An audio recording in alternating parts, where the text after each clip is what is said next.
এই আল্লাহ তাআলা কোরআনে বলছে, নবীজি হাদিসে ব্যাখ্যা করে বুঝাইছে, আজরাইল এই নাফরমানদের এই রুহু কণ্ঠনালী থেকে এরকম টাইনা ছিন্ন ভিন্ন করে বের করবে। এ কারা? তারা কারা? কোরআন শরীফ আল্লাহ সরাসরি বলছে, ফালা সাদ্দাকা ওয়ালা সাল্লা, ওরা যারা আমাকে বিশ্বাস করে নাই, ওয়ালা সাল্লা, এবং নামাজ আদায় করে নাই। আল্লাহ বলছে তোর কলজা ছিঁড়ালাম, তোর কলজা ছিঁড়া ফেলবো, তোর রুহু ছিঁড়া ফেলবো আজরাইল দিয়ে, মনে রাখিস। এখন ভাত খাও, দুনিয়া ভোগ করো, দুনিয়া বেঈমানও ভোগ করে, দুনিয়া জানোয়ারও ভোগ করে, দুনিয়া কুকুর বিড়ালও কি করে? ভোগ করে। আল্লাহ আমাদেরকে বুঝ দান করে। এজন্য আল্লাহ তাআলা বলছেন, মন্দ প্রজন্ম হচ্ছে তারা যারা নামাজ নষ্ট করে। এখন নামাজ নষ্ট করে মানে কি? বললাম যে নামাজ পড়ে না, এটা না, নামাজ পড়ে কিন্তু কি করে? তিন শ্রেণী।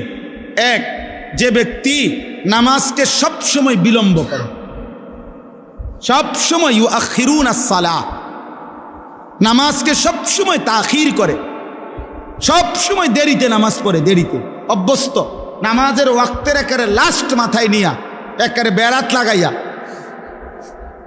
এটারে একেবারে শেষ মাথাত নিয়ে কি করে নামাজ। নবীজি সাল্লাল্লাহু আলাইহি সাল্লাম হাদিসের মধ্যে আছে, নবীজি 3 বার বলছে ওই নামাজ মুনাফিকের নামাজ, তিলকা সালাতুল মুনাফিক, ওইটা মুনাফিকের নামাজ, মুনাফিকের নামাজ, মুনাফিকের নামাজ। আসরের নামাজের উদাহরণ দিতে গিয়ে বলছে নবী যে ইয়ারকুবু হাত্তা তাগরুবাশ শামস, অর্থাৎ সে অপেক্ষা করে, আসরের নামাজ পড়ে না, সূর্য ডুবার কাছাকাছি হয়ে যায়। আর সূর্য ডুবার সময় নবীজি বলছেন হাত্তা কানাত বাইনা কারনাই শয়তান, শয়তানের 2টা শিংয়ের মাঝখানে সূর্য চলে আসে ডুবার সময়। এই সময় দাঁড়িয়ে কামা ফানাক্কারা আরবাআন, দাঁড়িয়ে 4 রাকাত আসরের নামাজ যেন 4টা ঠক্কর মারে, 1 থেকে 1.5 মিনিটের ভিতরে 4 রাকাত নামাজ পড়ে ফেলছে লাস্ট টাইমে। রাসূল বলছে এটা মুনাফিকের নামাজ, মুনাফিকের নামাজ, মুনাফিকের নামাজ। এজন্য নামাজকে নিয়মিত বিলম্ব করা, নামাজকে নিয়মিত দেরি করে পড়া, এটা মন্দ লোকের আখলাক। এই যে আল্লাহ বলছে। 2, নামাজ নষ্ট করা, এটার দ্বিতীয় হলো নামাজের ফরজ ওয়াজিব, সুন্নাত মুস্তাহাব, আহকাম শারায়েত, নামাজের যে মৌলিক নিয়ম কানুন যেগুলো নামাজের মধ্যে ফরজ ওয়াজিব, এগুলো যথোপযুক্তভাবে যে আদায় করে না সে নামাজকে নষ্ট করে। ঠিকমতো রুকু দেয় না, রুকুর থেকে সোজা হয়ে দাঁড়ানো ওয়াজিব, উনি একটু উঠতেই নিচের দিকে জায়গা, এমন ভদ্রলোক নাই? সেজদা দিয়া বৈশা 2 সেজদার মাঝখানে বসা স্থির হয়ে ওয়াজিব, এনে এবার মাথায় একটু আলগি দিয়ে আরেকটা মারে, সেজদা 2টা ফটফট করে মারা দিছে। হ্যাঁ, কিতা কাকু, কিতা কাম, কিতা বাইরে কি এত তাড়াহুড়া করেন কেন? বাইরে যাইয়া সাদওয়ানে বইন স্যার, আর কামটা কি? মসজিদে এত তাড়াহুড়া করেন কেন? আপনি এরকম 2টা সেজদা দিয়ে এলেন কেন? মাঝখানে স্থির হয়ে বসা কি ওয়াজিব। তাহলে এরকম ওয়াজিব ছুটে যায়, ফরজ ছুটে যায় নামাজের, এরকম যে ছুটে যায় সে নামাজকে কি করে? নষ্ট। আল্লাহর কসম বিশ্বাস করেন, তাফসীরের মধ্যে আছে হযরতে হুযাইফা রাদিয়াল্লাহু তাআলা আনহু, নবীজির একজন বিখ্যাত সাহাবী, উনি একদিন দেখছেন একজন লোককে, সে ওনার সামনে নামাজ পড়ছে, তার রুকু সেজদা সে ঠিকমতো আদায় করে নাই। উনি তাকে ডাক দিছে, তাফসীরে আছে মাআরিফুল কোরআনে, আপনি এখন দেখেন।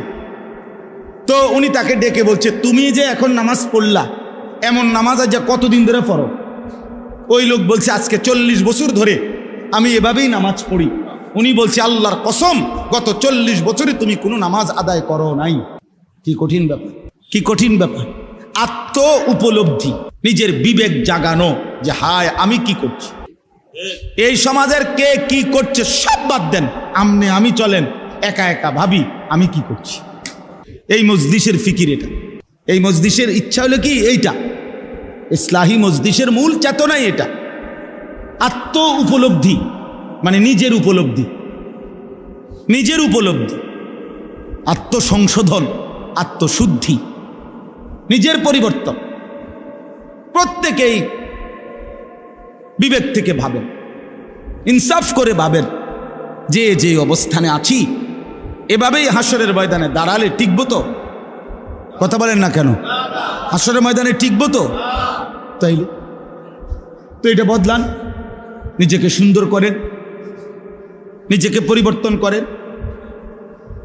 কোনো মানুষই তো দুনিয়াতে দুনিয়াবি কোনো কাজে এক অবস্থার উপরে দীর্ঘদিন পড়ে থাকে না। দেশে থাইকা পারে না, বিদেশ গেছে, বিদেশ গিয়া কুলাইতারে না, আবার দেশে আসছে, এই ব্যবসায় কিছু করতে পারে না তো আরেকটা ব্যবসা চেঞ্জ করছে। কোনো না কোনোভাবে মানুষ তার পলিসি, তার যেই কোনো ব্যবস্থাপনা সে চেঞ্জ করে, যে যেভাবেই হোক আমাকে আমার গন্তব্যে টার্গেটে পৌঁছতে হবে। তো আখিরাতের কোনো টার্গেট নাই, পরকালের জন্য কোনো প্রস্তুতি নাই। সারা বছর বুঝি মানুষ এক তালে, যার কোরআন শরীফ অশুদ্ধ, আপনি বুঝি এই মৃত্যু পর্যন্ত অশুদ্ধ কোরআন, এটাই জীবন, এটাই জিন্দেগি মিয়া। এটা কি? যার সূরা কেরাত অশুদ্ধ, আপনি বুঝিয়ে সারা জীবনে এভাবে সূরা কেরাত অশুদ্ধ, এটা এভাবেই থাকবে, এটার কোনো চেঞ্জ নাই। কথা বলেন না? তো যিনি সুদ খান, তো 30 বছর শুধু সুদে খাইবেন, কোনোদিন এটা মনে পড়বে না যে এটা গুনাহ। যার স্ত্রী আজকে 20 বছর বেপর্দা, তো এ বেডির কি কোনো বুঝাপড়া করবেন না যে তুমি কি এভাবেই চলবা মৃত্যু পর্যন্ত, এই জীবন? আপনার যেই ছেলেটা 6 মাস 1 বছর কোনোদিন ফজরের নামাজ পড়ে না, এই সন্তানরা, ছেলেরা, বাবারা বলো, বাপ বলো, এখানে আমি স্পষ্ট শুধু শুনাইতে চাই, ফাখালাফা মিন বাদিহিম খালফুন। আল্লাহ বলে প্রত্যেক জাতির মধ্যে নিকৃষ্ট মানুষ কারা? আল্লাহ বলছে নিকৃষ্ট মানুষ তারা আদাউস সালাহ, যারা তাদের নামাজকে নষ্ট করে, নামাজকে নষ্ট করে, নামাজকে নষ্ট করে। খুদার কসম আল্লাহ বলছে ওরা খালফুন, ওরা নিকৃষ্ট মানুষ, ওরা নিকৃষ্ট প্রজন্ম, ওরা অসভ্য মানুষ, ওরা মন্দ লোক, ওরা বদ লোক। কোরআন শরীফের আয়াত। যারা তাদের নামাজ নষ্ট করে, এই যে আয়াত পড়ছি আমি,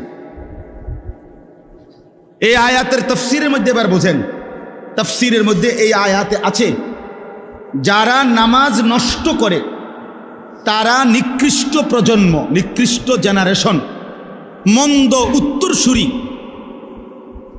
এখন তাফসীরে কথাই স্পষ্ট আছে, ওয়ালাইসাল মুরাদু আন্নাহুম তারাকুস সালাহ, যে এই আয়াতের এর দ্বারা এটা উদ্দেশ্য নয় যে তারা নামাজ টোটালি ছেড়ে দিছে, এটা উদ্দেশ্য না।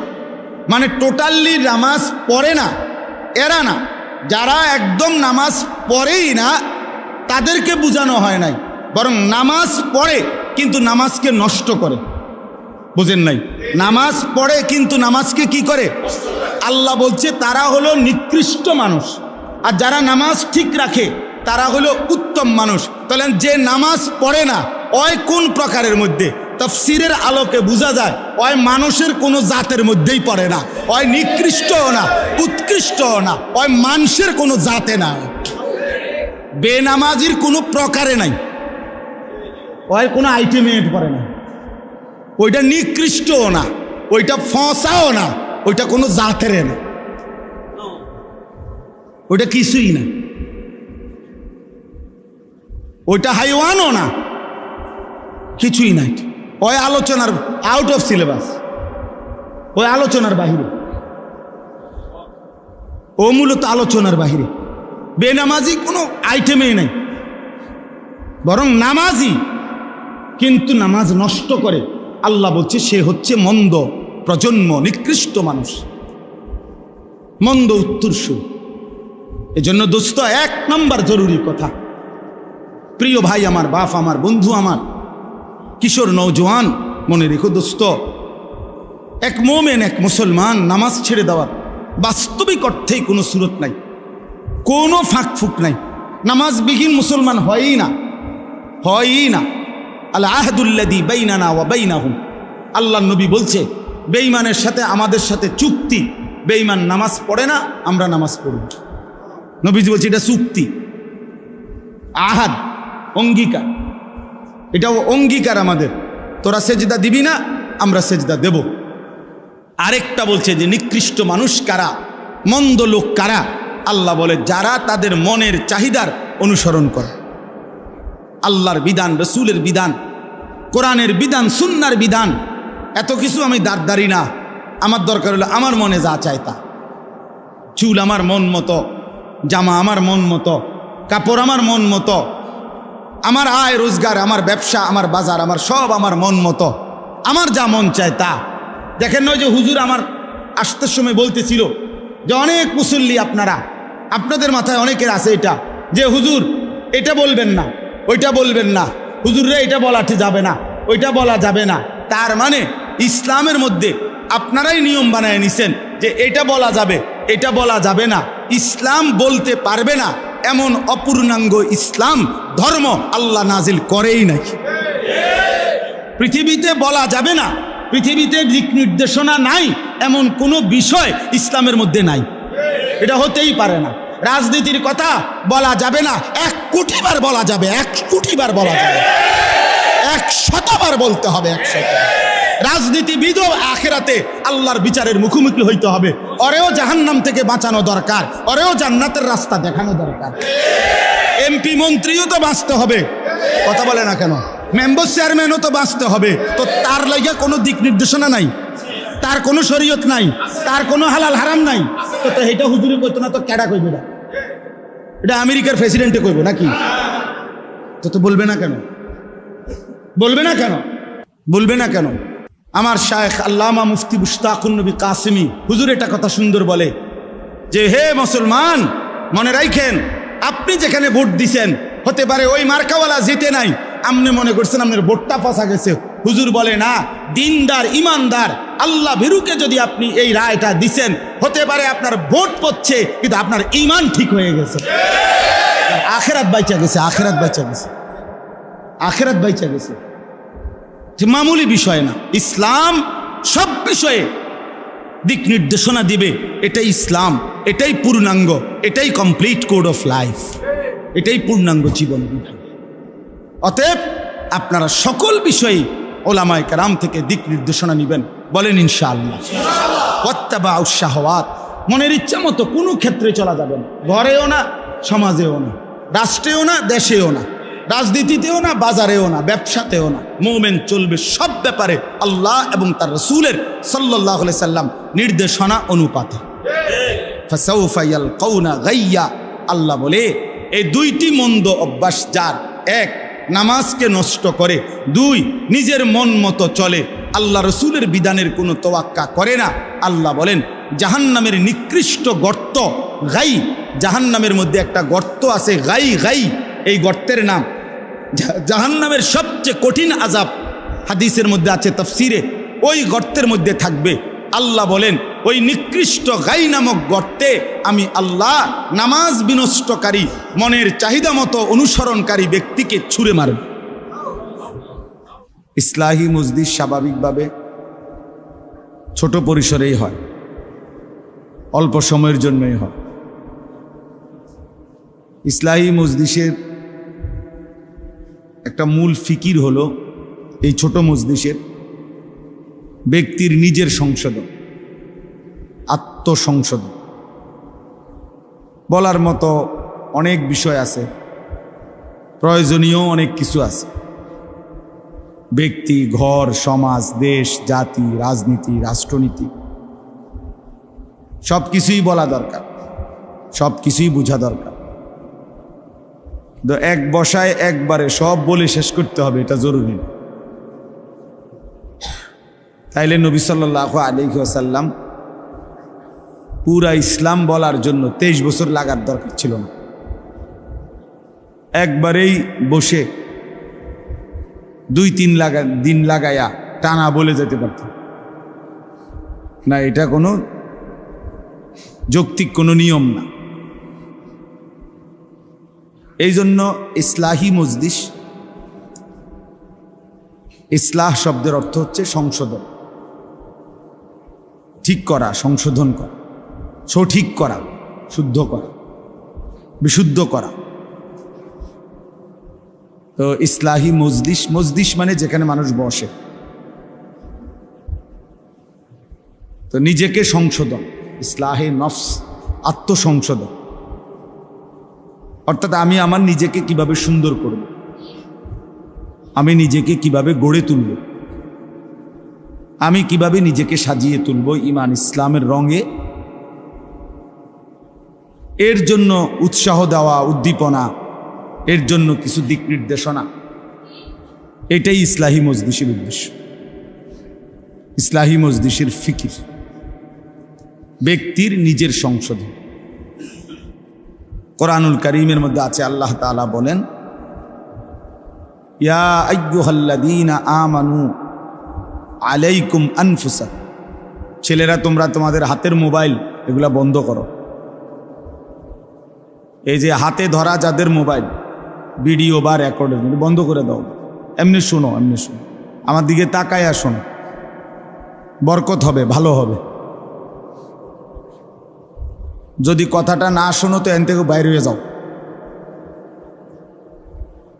যদি আমার এই কথাটা পছন্দ না হয় এখান থেকে মসজিদ থেকে বের হয়ে যাও। এজন্য প্রত্যেকেই ও চেহারার দিকে তাকায় আসো, তাইলে বরকত হয়, নজরের বরকত বেশি। এই ছেলে, এই অপদার্থ, বেরো বেটা এখান থেকে, ফালতু কোথাকার, বাইর করো এটারে। এই জন্য নজরের সাংঘাতিক বরকত, মানুষের জিন্দিগির পরিবর্তন হয় ওলামায়ে কেরামের, আল্লাহওয়ালাদের চোখের বরকত, এই দৃষ্টির বরকত। এইটা পৃথিবীর ইতিহাসে প্রমাণিত, প্রসিদ্ধ কথা। কারো সান্নিধ্য, কারো সোহবত, কারো সাহচর্য, উঠা বসা, আসা যাওয়া, চোখের নজর, দৃষ্টি, হাত বুলিয়ে দেওয়া, এসব মিলাইয়া জিন্দিগি বদলায়। আমরা কিতাবে তারিখের মধ্যে পড়ছি, রাসূলুল্লাহ সাল্লাল্লাহু আলাইহি ওয়াসাল্লাম একদিন কাবা ঘরের সামনে কাবার চারদিকে তাওয়াফ করতেছিলেন। একজন কাফের হাজরে আসওয়াদের পাশে তরবারি, ছুরি কোমরে নিয়ে ছদ্মবেশে দাঁড়িয়েছিল, বারবারই সুযোগ খুঁজতেছিল আল্লাহ নবী সাল্লাল্লাহু আলাইহি ওয়াসাল্লামকে ছুরি দিয়ে আঘাত করবে। নবী সাল্লাল্লাহু আলাইহি ওয়াসাল্লাম তার একদম কাছাকাছি গিয়ে তার বুকে হাত দিয়ে নবীজি সাল্লাল্লাহু আলাইহি সাল্লাম তাকে বললেন, কিছু ভাবতেছ? কোনো কিছু কি ফিকির করতেছ?